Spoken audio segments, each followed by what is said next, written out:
En aquel tiempo Jesús dijo a los judíos: si yo diera testimonio de mí, mi testimonio no tendría valor. Otro es el que da testimonio de mí, y yo bien sé que ese testimonio que da de mí es válido. Ustedes enviaron mensajeros a Juan el Bautista, y él dio testimonio de la verdad. No es que yo quiera apoyarme en el testimonio de un hombre. Si digo esto es para que ustedes se salven. Juan era la lámpara que ardía y brillaba, y ustedes quisieron alegrarse un instante con su luz. Pero yo tengo un testimonio mejor que el de Juan: las obras que el Padre me ha concedido realizar y que son las que yo hago, dan testimonio de mí y me acreditan como enviado del Padre. El Padre que me envió ha dado testimonio de mí. Ustedes nunca han escuchado su voz ni han visto su rostro. Su palabra no habita en ustedes, porque no le creen al que Él ha enviado. Ustedes estudian las Escrituras pensando encontrar en ellas vida eterna. Pues bien, ellas son las que dan testimonio de mí, y ustedes no quieren venir a mí para tener vida. Yo no busco la gloria que viene de los hombres, es que los conozco y sé que el amor de Dios no está en ellos. Yo he venido en nombre de mi Padre, y ustedes no me han recibido. Si otro viniera en nombre propio, a ese sí lo recibirían. ¿Cómo va a ser posible que crean ustedes que aspiran recibir la gloria los unos de los otros y no buscan la gloria que solo viene de Dios? No piensen que yo los voy a acusar ante el Padre. Ya hay alguien que los acusa: Moisés, en quien ustedes tienen su esperanza. Si creyeran en Moisés, me creerían a mí, porque él escribió acerca de mí. Pero si no dan fe a sus escritos, ¿cómo darán fe a mis palabras? Palabra del Señor. Siéntense, por favor.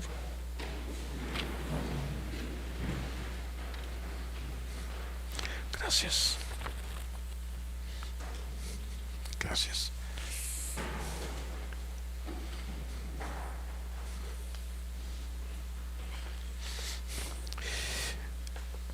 Hoy vamos a centrar la atención en la primera lectura. Es muy interesante, no quisiera dejar pasar por alto esta enseñanza del Señor para nosotros. Escuchamos en la primera lectura cuando Aarón hizo un becerro de oro. Moisés se fue al monte Sinaí, estuvo ahí no sabemos cuánto tiempo. Para el pueblo de Israel fue demasiado tiempo. Pensaron que tal vez ya se lo había comido un animal, se había caído en algún hoyo y se había matado. Algo había pasado, y entonces ellos por eso dijeron: ya no va a regresar Moisés, necesitamos un Dios al cual seguir. Y entonces Aarón recogió todas las cosas de oro, aretes de oro, anillos, para hacer un becerro de oro, y les dijo que ese era el Dios de Israel. Les dijo a todo el pueblo: Israel, este es tu Dios, el que te sacó de Egipto. Y entonces el Señor le dice a Moisés: mira, fíjense el efecto de la idolatría. Fíjense el efecto de la idolatría. El Señor decidió destruir a Israel. No todo iba a dejar a Moisés. Iba a dejar a Moisés, y de Moisés iba a empezar. Él no tiene prisa. Nuestro buen Dios tiene poder suficiente para hacer cuanto Él quiera. Pero la idolatría, porque le dice el Señor a Moisés: voy a destruir ese pueblo idólatra. Entonces vean cómo la idolatría es algo sumamente peligroso. Por eso nos vamos a detener un poquito en la idolatría, porque podemos caer en idolatrías sin darnos cuenta. Hay algunas que sí son, que somos conscientes, porque físicamente se pueden mostrar muchas cosas, pero hay idolatrías que podemos caer en nuestra vida diaria. Nos vamos a detener. La primera pregunta que nos haríamos es: ¿qué es aquello que tú has llegado a amar más que a Dios? Aquello por lo que tú has cambiado a Dios. Primero podemos pensar: ¿qué es aquello que si te quitan lloras? Eso es lo que más amas. Aquello que si te quitan lloras. aquello por lo que si te quitan lloras, ¿tú has cambiado la Santa Misa por eso? Si tú has cambiado una Santa Misa por eso que si te quitan lloras, entonces allí ya está un problema, ahí es el comienzo de la idolatría, porque esa persona, si es una persona, sea un animal o puede ser una cosa, está poniéndose en el lugar que le corresponde a Dios. Y se le empieza a dar adoración a eso. El afecto desordenado es del que vamos a hablar un poquito. Esa superidealización que llegamos a hacer de alguna persona ha llevado no a pocos papás y mamás, los ha llevado a ser auténticos esclavos de sus hijos. Auténticos esclavos de sus hijos, auténticos esclavos de sus nietos, y dicen a todos los demás de la familia, aunque no se dan cuenta, no es una manera literal de decirlo, pero lo que están diciendo a todos los de la familia es: este es tu Dios, sírvelo. Entonces a uno de los hijos, todos los demás lo tienen que servir, todos los demás le tienen que dar, porque es el Dios de su mamá, el Dios de su papá, y entonces todos tienen que servirlo. Dale lo que te pide, haz lo que te está diciendo. Esa persona se va convirtiendo en el corazón de la mamá, se va convirtiendo en su Dios, de la mamá o puede ser del papá, y por eso ponen a todos al servicio de ese hijo que tanto aman, o de ese nieto, y todos tienen que estar al servicio, y todos tienen que movilizarse, y todos tienen que resolverle sus problemas, y todos tienen que dejar lo que están haciendo para hacer lo que él necesita, todos, porque se está empezando a volver el Dios de esa persona en su corazón, aunque no se siente así. No se siente así. Si le preguntamos a las mamás, ¿tú has idolatrado a alguno de tus hijos? No, va a decir que no. No lo pueden ver así, pero en la práctica sí lo es. En la práctica, esto es cuando se llega al grado de que si esa mamá, ese papá, esa abuela, ese abuelo, si llegan a perderlos a esos niños, enloquecerían, son capaces de quitarse la vida de una manera activa o de una manera pasiva. Activa es cuando utilizan algo físico para quitarse la vida, pasiva es cuando se dejan morir. No se toman las pastillas, no comen, se descuidan, entonces es un suicidio, pero vamos a decir lento, ¿sí? No se nota mucho que es un suicidio, pero en el final, al fin del caso, va a terminar en una muerte, va a terminar matándose la persona. Es un suicidio pasivo, no agarró algo para quitarse la vida, pero ya no busca la vida, y esto no sucede, no sienten esto cuando pierden la gracia. Sienten esto cuando sus hijos, cuando alguien está en peligro, pero no cuando sacaron ellos mismos de su corazón a Dios. Si lo sacaron a Dios de su corazón, eso no les duele tanto. Pero si les preguntamos, ¿tú tienes esto? No, inmediatamente todos se van a defender que no han caído en este tipo de idolatría. Pero puede ser que estemos cayendo en ello sin darnos cuenta. Vi una película donde un controlador aéreo, aquellos que están hablándole a los aviones por cómo tienen que bajar, qué velocidad, en qué pista van a aterrizar los controladores, y en esta película el controlador se equivoca y provoca un choque de aviones en el aire. Entonces pues cae el avión, pues se despedaza toda la gente, y un señor, pues que él tenía 2 hijos, un niño y una niña, eran sus dioses. Su esposa la quería muchísimo, pero esos niños eran sus dioses. Le decía princesa, pero era literalmente una princesa. Y el muchachito, su hijo también, un príncipe. Los quería muchísimo y se veía que los niños lo querían mucho a él allí en esa película. Y se matan, los 3 se matan, nada más queda él. Y quedó muerto. Él mismo lo va a decir en la película. cuando bueno, antes de llegar a esto, él mismo va a quedar como zombie, ya no habla, ya no trabaja, ya no se baña, ya no quiere nada absolutamente, y entonces contrata a un detective para que le digan quién es el controlador que ocasionó esto y que fue el que mató a su familia, y paga a un investigador, le consiguen todos los datos y va a la casa de él, se compra una navaja y se va a la casa de este señor y empieza a entablarse ahí una pequeña discusión, y aquel, pues el controlador, por miedo o lo que sea, se pone medio agresivo, y aquel saca el cuchillo y le mete el cuchillo varias veces en el estómago y lo mata. ¿Verdad? El controlador le había matado a sus hijos, ¿sí? Dejó a él sin su familia, pero ahora él dejó a unos hijos sin padre. Pero él solamente podía pensar en una cosa: él es el que tiene la culpa, me quitó la vida. Cuando lo llevan al juicio por la muerte de esta persona, él va a decir en el juicio eso: yo me morí el día que ese avión se cayó, yo me morí ese día.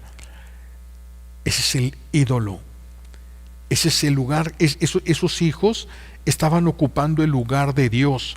Por eso él ya no tenía, ya su vida ya no tenía ningún sentido, ya no quería vivir, ya no quería nada, porque esos niños habían sido la razón de su vida. Entonces nosotros podemos tomar a una persona, un animal o una cosa y ponerlo en el lugar de Dios y convertir eso en una idolatría, porque empezamos a darle nosotros nuestra vida, todo nuestro ser se lo empezamos a dar a esta persona, ya sean de la familia o fuera de la familia. Por eso, a ese sentimiento, fíjense bien, a ese sentimiento desde la psicología se le ha llamado afecto estúpido. No es a una persona, no estamos insultando a nadie, estamos hablando de un sentimiento, no de una persona, no es una ofensa que se está haciendo aquí. Así se le ha llamado, afecto estúpido. ¿Por qué? Porque al poner estas personas, ya vamos a interpretarlo desde nosotros, estas personas, al poner a alguien por encima de Dios, pusieron en riesgo todo. Si yo pongo la razón de mi vida en una persona, esa persona se puede enfermar, se puede ir, se puede enojar, se puede morir. ¿Y yo dónde quedo cuando suceda algo de esto? ¿Dónde quedo? Si Dios no es la razón de mi existencia, entonces ya no tengo ninguna otra razón. Entonces, por eso es poner toda nuestra razón de vivir en algo que se puede acabar, es tonto. Eso es tonto. Nosotros tenemos que poner todo nuestro corazón en Dios. Y todo lo que nosotros tengamos es porque Dios nos permite tenerlo, pero es prestado y es de paso, y no se nos debe de olvidar. Es prestado y es de paso. No podemos tomar posesión absolutamente de nada, porque todo es de paso, es por un tiempo nada más mientras estamos en la vida, y es para llevarnos a Dios, no para que nos quedemos anclados en eso, no para que nos quedemos apegados a esto con estos sentimientos, diríamos ya, afectos desordenados que pusimos por encima de Dios, y esto va a acabar con nuestra vida, va a justificarnos inclusive de todo, va a justificarnos. Y la persona, cuando tiene su ídolo, lo justifica. Si el hijo para la mamá es su Dios, y si su hijo no quiere hacer algo, no se hace, y si su hijo no quiere acercarse a Dios, no se acerca a nadie, porque ese es su Dios. Podemos llegar a idolatrar a una persona, puede ser un hijo, puede ser un nieto, puede ser el esposo, puede ser la esposa, la suegra no creo, pero pueden idolatrar ahí a alguien de alguna manera, ¿sí? A alguien podemos hacer esto hasta el grado de caer en el suicidio pasivo o activo. Entonces, tenemos que recordar que nosotros no tenemos nuestra vida en nuestras manos. Mi vida no es mía. Mi vida está prestada Mi vida no es mía, yo no la compré ni he pagado nada por ella. Yo no tengo el control sobre mi vida porque mi vida es de alguien más, es de Dios. Entonces Dios me prestó la vida, no es mía. Y si no es mía, no tengo derechos. Yo voy a vivir lo que Dios me permita. No tengo derecho a decidir, puesto que la vida no es mía, ni es mía la vida de los que me rodean. Entonces Dios puede decidir o puede permitir. Si esa persona llegara a morir antes, Dios lo puede permitir. No está en mis manos. ¿Cómo voy a poner yo toda la razón de mi existencia en algo que está tan voluble? Por eso es una tontería cuando nosotros amamos con una manera desordenada. Nos ponemos en riesgo de condenación a esa persona y nos ponemos en riesgo de condenación nosotros. Todo lo estamos poniendo en riesgo. Tenemos que tener nosotros mucho cuidado. Entonces, el derecho a dar la vida es de Dios. Porque la vida es de Dios. Él es el que nos concede la vida. Entonces no viene de nosotros, viene de Dios. Por eso nosotros en la iglesia no se acepta lo del aborto. ¿Por qué? Porque tú no le diste vida. La verdadera vida, el que da vida es Dios. Y si Dios no quiere, no hay vida. Solamente lo que Dios permite de vida. Por eso el derecho de dar la vida, el que da es el que nos dio a nosotros. El que tiene derecho de dar vida y nos la dio, es el que tiene derecho para quitárnosla. Y si Dios nos quita la vida, no comete ninguna injusticia, nos la había prestado. Pero si esta persona para mí es un Dios y Dios me la quita, entonces me voy a voltear contra Dios. Pero no voy a poder hacer absolutamente nada porque esa vida no era mía. Esa vida no era mía, Dios nos la ha prestado y solamente Dios tiene derecho, nosotros no, porque es una vida prestada. Por eso tampoco nosotros aceptamos lo que es la eutanasia, cortar la vida, como ahora se le dice, de una manera digna a una persona. No puedes, no es tuya la vida, no es tuya. No puedes quitarle a alguien lo que no es tuyo, ni siquiera es de él. ¿Cómo se lo quitas? Eso es de Dios, solamente Dios puede decidir a quién le presta más vida y a quién no le presta más vida, y no comete ninguna injusticia. Si yo le presto mi carro a una persona, yo no cometo injusticia si le digo, oye, devuélveme mi carro. ¿No es injusticia? Y si la persona vuelve me dice, tienes 10, pero es mi carro, no deja de ser mi carro. Tú me lo pediste prestado, yo nunca te dije te lo regalo. Si yo te hubiera dicho te lo regalo, tú dispón de lo que quieras porque ahora es tuyo. Pero si yo te lo presté, sigue siendo mío. Dios no nos dio la vida, nos prestó la vida. La vida sigue siendo de Él. La vida es prestada. Ahora, vemos esta idolatría del pueblo. Este es tu Dios, un becerro de oro, un becerro hecho con oro, un becerro. Y entonces Dios decide la idolatría. No me quieres, no vas a cumplir mis planes, no vas a donde yo quiero. No tienes razón que estés aquí. No tienes razón que yo esté soportando estarte viendo. Y entonces el Señor decide la aniquilación del pueblo de Israel. Pero viene la intercesión de Moisés. Moisés se pone entre el pueblo y Dios y se pone a hablar con Dios. Qué experiencia tan maravillosa, porque nosotros escuchamos a Dios a través de su palabra escrita, pero Moisés la escuchaba a través de sus oídos físicamente, hablaba con Dios físicamente. Dios hablaba y Moisés escuchaba, y Moisés hablaba y Dios escuchaba y le respondía. Qué experiencia tan maravillosa de un Dios que no está solo en el cielo, sino que está con nosotros. Pues aquí el Señor, por la intercesión de Moisés, perdona a su pueblo del exterminio. Lo perdona, no lo va a exterminar, no lo va a destruir. Qué gran poder le ha dado Dios al ser humano. Él es el Todopoderoso y ha dejado que nosotros los seres humanos podamos influir, no controlar, solo influir en la decisión. Nos ha querido escuchar. Si nosotros llegamos delante de un rey y queremos explicarle un problema que hay y el rey nos dice, no, cállate, no quiero escuchar nada, ya no podemos decir nada, aunque tengamos la razón. En cambio, si el rey le dice, a ver, acércate, ¿qué fue lo que pasó? Entonces ya puedes decir, y lo que tú digas va a influir. Puede ser que lo tome y puede ser que no, pero ya está en la mente del rey.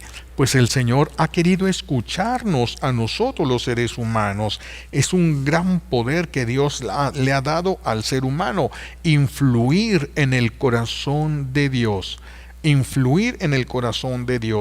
Moisés es un hombre humilde, las Sagradas Escrituras se lo reconocen. Es un hombre humilde, es obediente, a pesar de que tiene miedo, a pesar de que no entiende muchas cosas, es obediente y hace lo que Dios le pide. Es manso de corazón, no era violento él. Sí tuvo un arranque de violencia cuando mata a aquel egipcio, pero no era lo común en él. Amaba a Dios y a Dios le agradaba la vida de Moisés.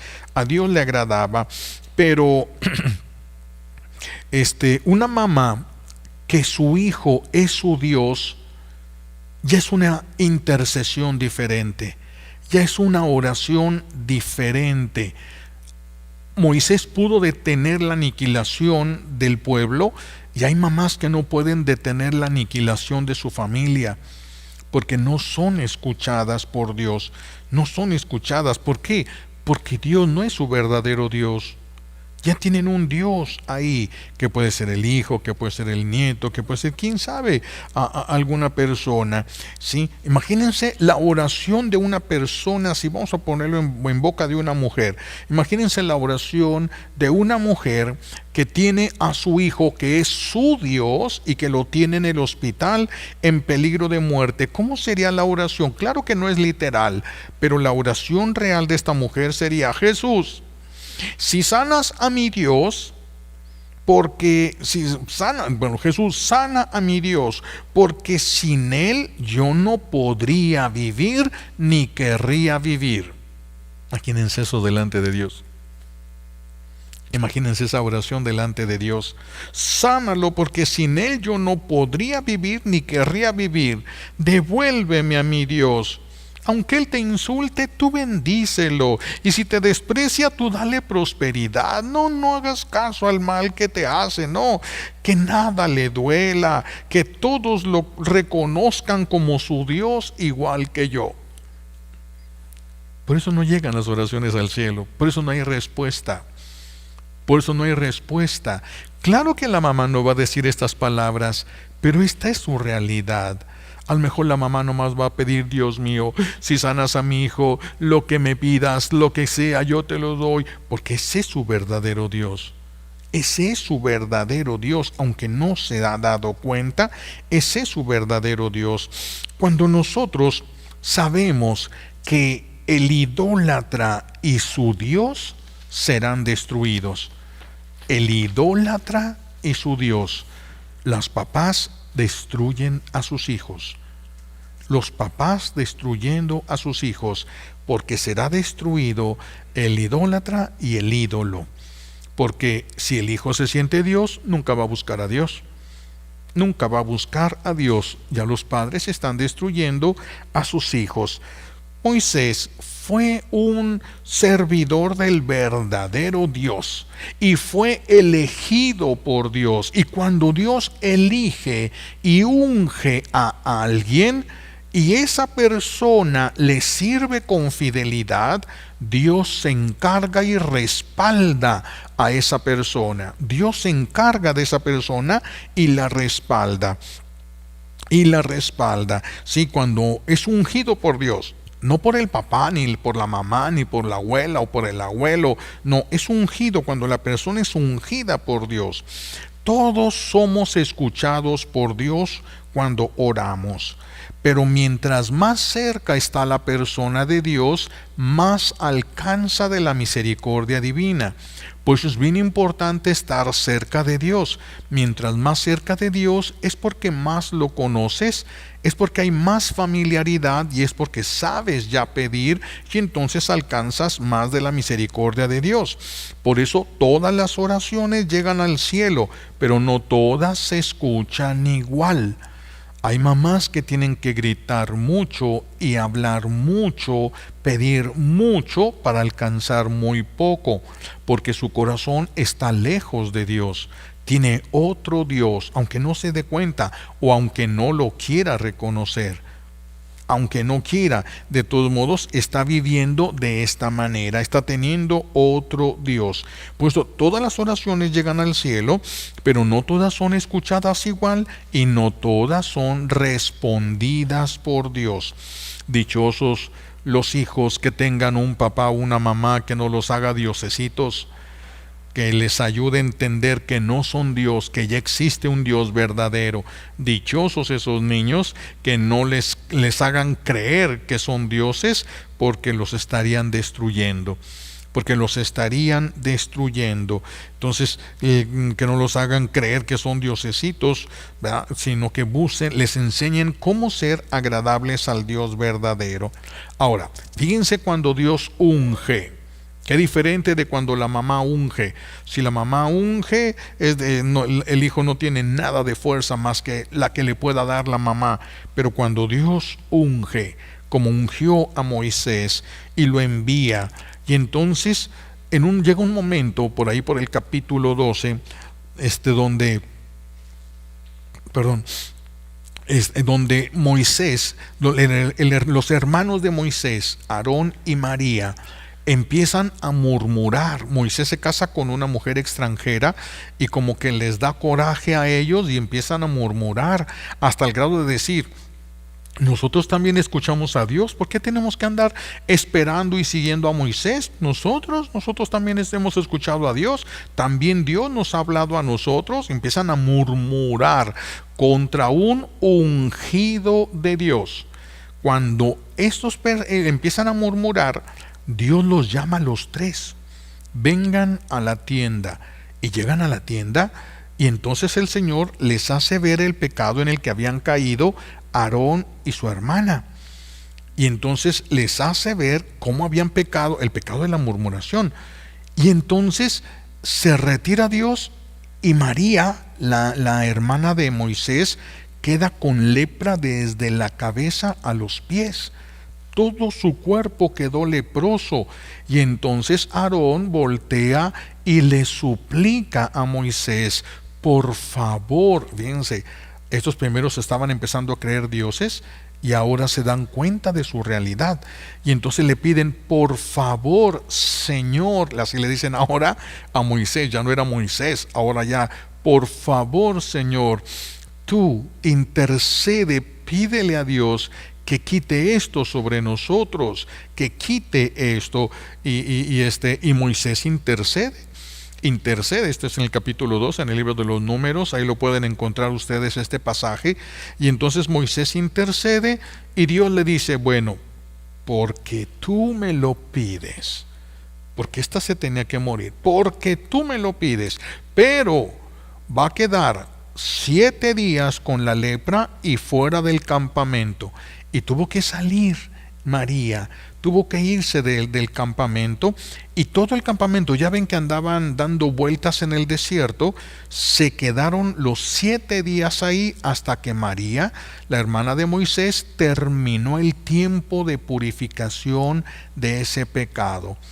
Vean nada más, o sea, si Dios ungiera a tu hijo, tendrías que tener mucho respeto hacia la unción que Dios le ha dado. Pero si tú le unges con de tus propias intenciones, pues eso no tiene nada. Dios no defiende lo que no le pertenece. La murmuración hace sufrir muchísimo más al que murmura que a aquel de quien se murmura. Siempre, esto siempre. ¿Por qué? Porque yo no puedo hacerles a ustedes un daño sin que yo tenga que pagarlo más.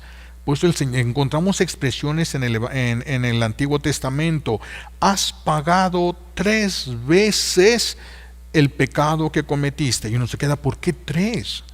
¿Por qué no una vez? Si es un pecado que cometió, ¿por qué una vez? ¿Por qué 3? Nos suena como injusticia, pero es que el pecado que si yo hago sufrir a uno de ustedes, va a sufrir si yo a lo mejor insulto a una persona, a una de ustedes, una de las mujeres que están aquí, yo la insulto, le va a doler, se va a sentir mal, pero no solo ella, también su esposo, también sus hijos, también sus padres, también sus hermanos, y todo ese dolor tengo que pagarlo. Y entonces, como todo ese dolor lo tengo que pagar, por eso es que se tiene que pagar 4 o 5 veces el pecado que nosotros hemos cometido. Por eso es tan grave. Esto es muy grave. Ahora, esta es una de las razones por las que yo personalmente creo que el sacerdote no se debe de casar. Ahorita ya hay mucha algarabía sobre si el sacerdote lo van a dejar que se case o no. Pero yo creo que el sacerdote no debe de casarse. ¿Por qué? Porque es humano. El sacerdote se puede equivocar en muchas cosas. Se va a equivocar, es un ser humano normal, dañado por el pecado original y trae cargando su propia historia, trae cargando sus propias heridas, está lastimado igual que todas las personas del pueblo de Dios. Somos iguales, fuimos tomados del pueblo, no venimos de otro planeta, no venimos del coro de los ángeles, somos del pueblo, traemos lo mismo que ustedes traen en su corazón. Tal vez no sean las mismas heridas, pero también estamos heridos y lastimados. Entonces, si un sacerdote se casa, claro que va a cometer errores. ¿Y si su esposa lo critica? ¿Y si sus hijos lo critican? ¿Y si sus hijos lo enfrentan? Estarían enfrentando y criticando a un ungido y les caería un castigo encima. Por eso a mí se me hace tan peligroso que se pensara que a los sacerdotes se les permitiera casarse. Si lo permitiera, pues yo por supuesto que no, aparte que ya con mis 60 años, ¿verdad? Ya que, pero si permitiera, ay, Dios mío, qué peligroso para la mujer con la que se case y los hijos, porque claro que va a cometer errores, claro que va a lastimar a sus hijos y claro que va a llegar un momento en el que alguno de sus hijos lo va a enfrentar y le va a decir y lo va a desobedecer y a lo mejor hasta le grita algunas verdades en su cara, pero si es ungido. Ahora, resulta que todos los bautizados fuimos ungidos.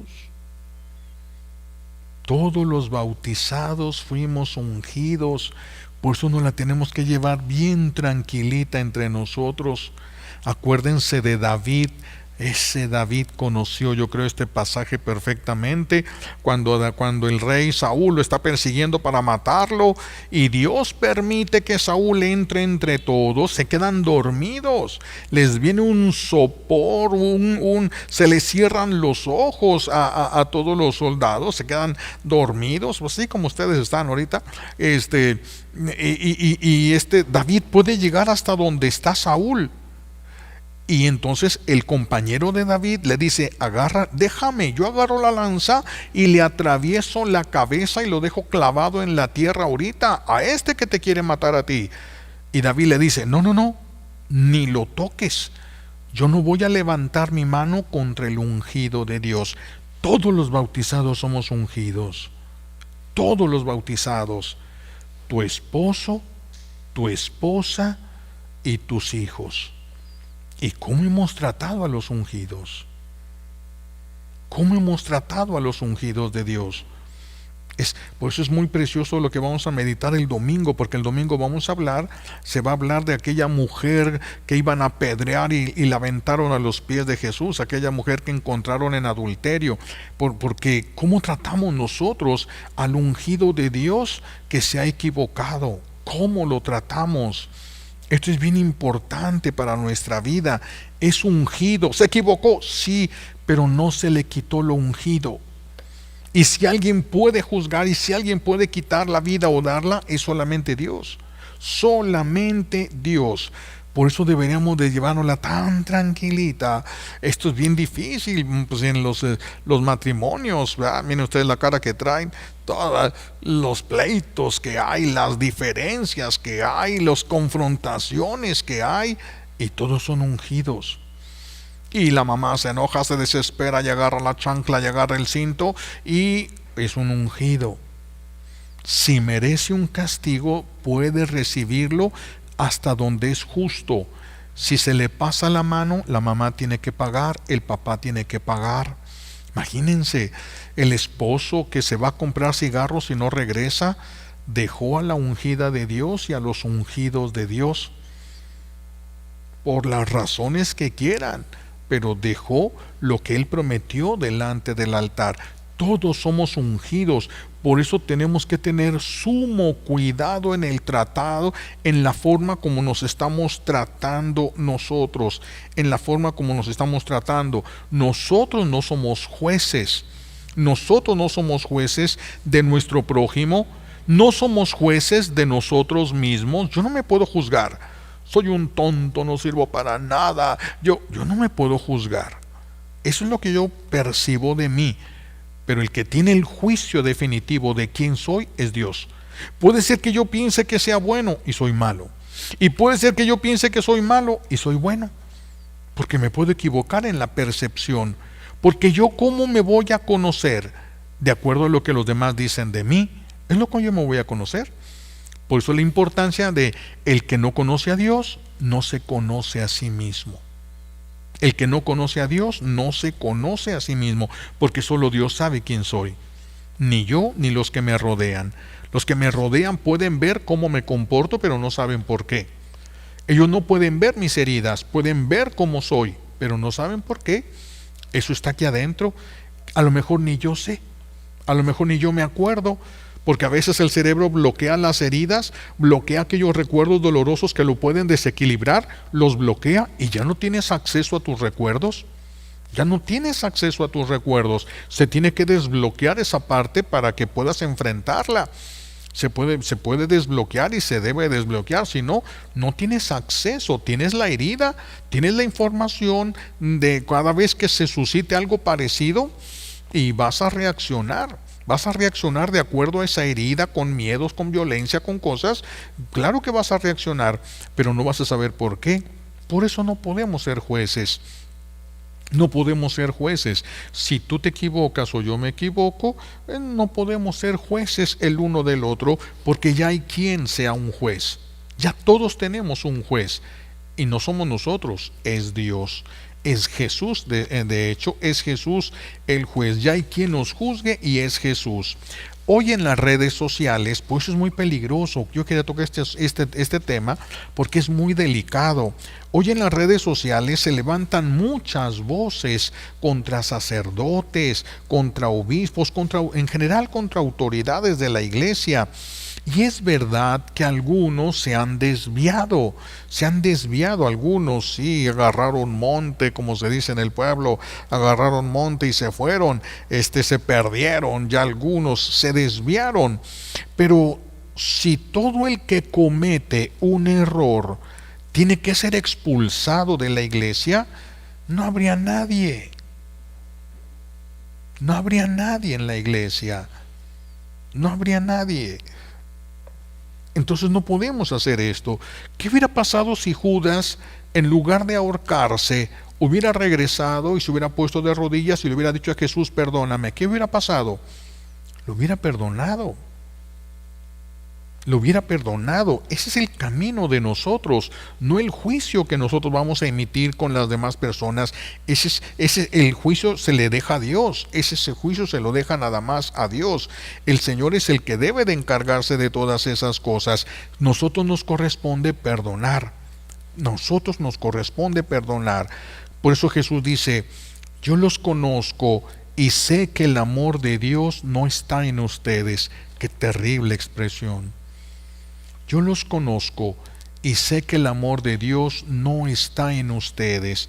Si no está el amor de Dios y está el odio de Satanás, ¿quién va a dirigir nuestra vida y nuestros pensamientos? El enemigo de Dios. Qué terrible por eso es esa expresión. Qué terrible.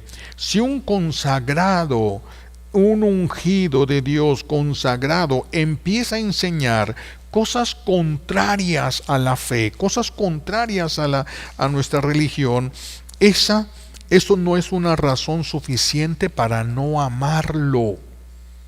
Esa no es una razón suficiente para no amarlo. No es una razón suficiente para ponerle apodos. No es una razón suficiente. Si una persona de la jerarquía de la iglesia o un consagrado pues a Dios, ungido por el Señor, se equivoca y te está diciendo una información equivocada sobre la doctrina, pues simplemente no la obedezcas. Es que nadie está obligado a obedecer lo que es pecado. Y si no estás obligado a obedecer lo que es pecado, pues tranquilo. Simplemente no estás obligado a obedecer lo que es pecado. Eso es todo. Eso es todo. Pero no nos corresponde emitir el juicio y poner apodos, insultar, ofender. No nos corresponde eso. Y hay quien va a hacer el juicio. No nos corresponde. A mí Jesús no me va a preguntar nada sobre ustedes cuando se mueran, porque no necesita preguntarme a mí nada, ni les va a preguntar a ustedes de mí cuando se mueran. Es que no necesita preguntarle a nadie. Él lo sabe perfectamente todo lo que sucedió y cómo sucedió. Entonces tenemos que tener cuidado. Claro, que si alguien dijera, eso que se está diciendo no es de la doctrina de Cristo, asegúrate, antes de actuar, asegúrate. Esa es tu responsabilidad. Antes de actuar, asegúrate.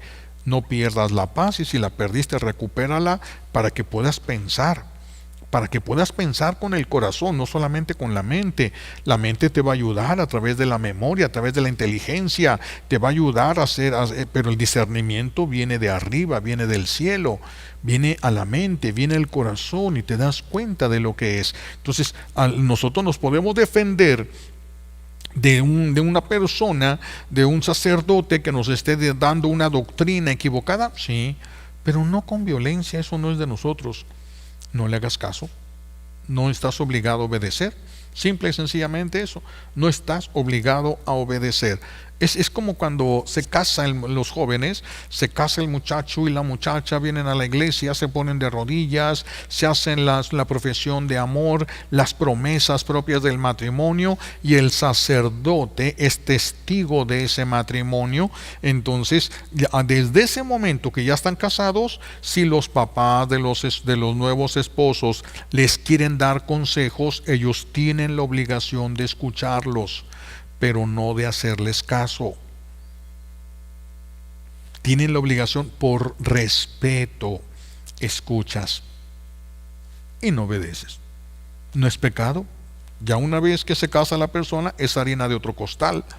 Ya no hay obligación de obediencia a los papás.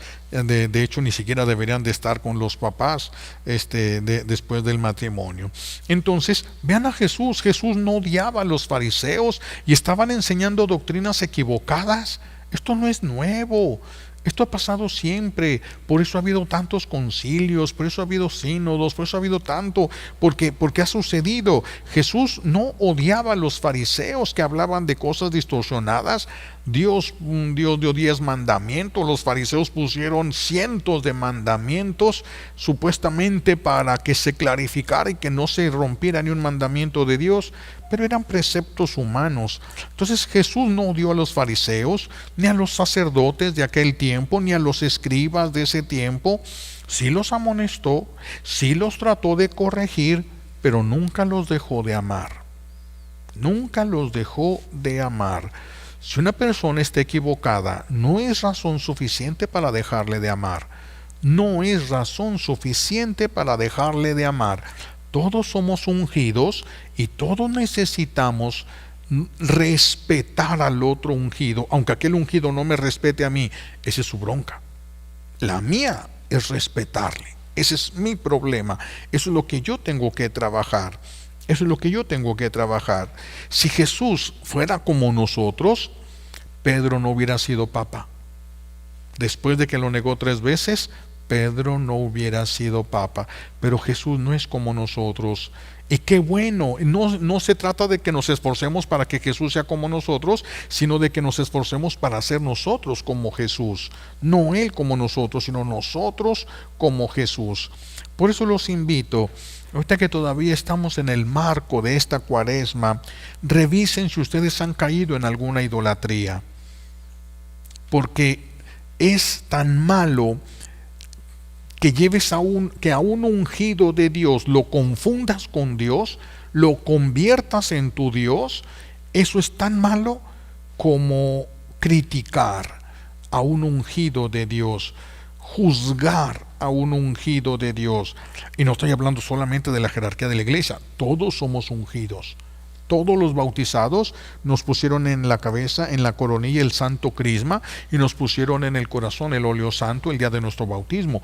Todos somos ungidos. Todos, aquí estamos hablando ya de todos. En el tiempo de Moisés, Moisés estaba ungido. Se ungía a los profetas, se ungía a los reyes, se ungía. Ahora a todos los bautizados se les unge, todos los que forman parte del pueblo de Dios, los que son hijos de Dios, hijos en el Hijo. Por eso hay que revisar para evitar cualquiera de estas dos cosas, de a un ungido de Dios, confundirlo con Dios y caer en el pecado de idolatría, porque esto es lepra, significa muerte.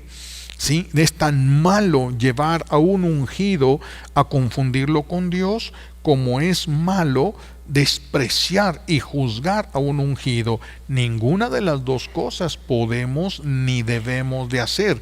De estas dos cosas nos tenemos nosotros que cuidar.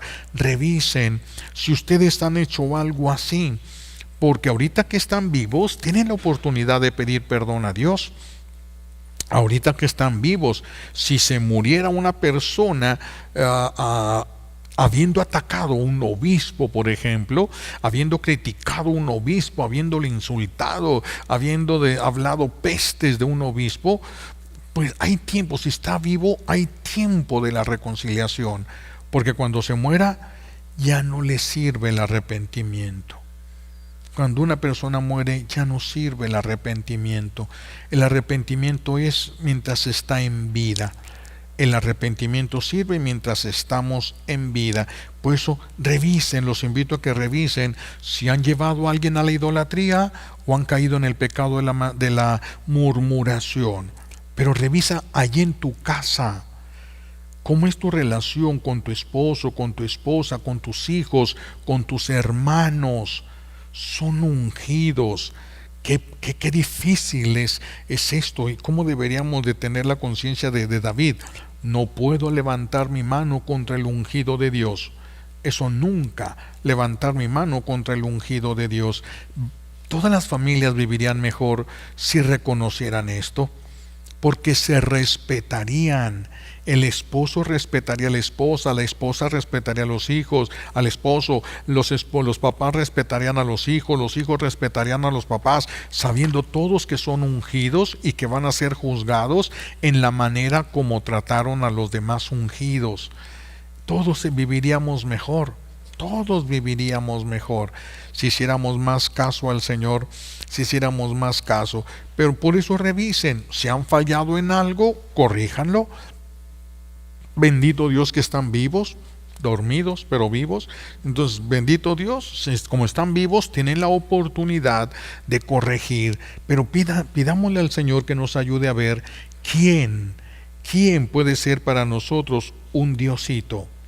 ¿Quién puede ser para nosotros un Diosito? ¿Quién? A lo mejor no nos hemos dado cuenta, pero así lo vivimos, que nos abra los ojos Él y nos ayude a ver. Y si hemos murmurado contra alguien, pedirle perdón a Dios, pedir perdón a esa persona, se recibe el perdón de Dios, el perdón de la persona, se repara el daño y se acabó. Ya, ahí ya no pasó absolutamente nada. Ya no hay nada que les estuviera esperando en el día del juicio. Por eso es tan importante reconocer esto en vida. Y por eso no lo quise dejar pasar, porque es muy importante reconocer estas dos cosas: idolatría y murmuración, dos elementos que nos pueden llevar a la condenación. Son dos elementos, uno solo de ellos nos puede llevar a la condenación. Que el Señor nos ayude a reconocer si hay algo de esto, si no hay nada, que bueno, pero si lo hay y no nos hemos dado cuenta, que el Señor nos abra los ojos, nos ayude a no defendernos y a solucionarlo. Si alguien es para ti un diosito, pide ayuda. Pide ayuda para que sepas qué camino tienes que recorrer para cortar con eso, no sea que destruyas a tu hijo y te destruyas a ti mismo, te destruyas a ti misma. Tienen vida y pueden corregirlo todo hasta ahorita.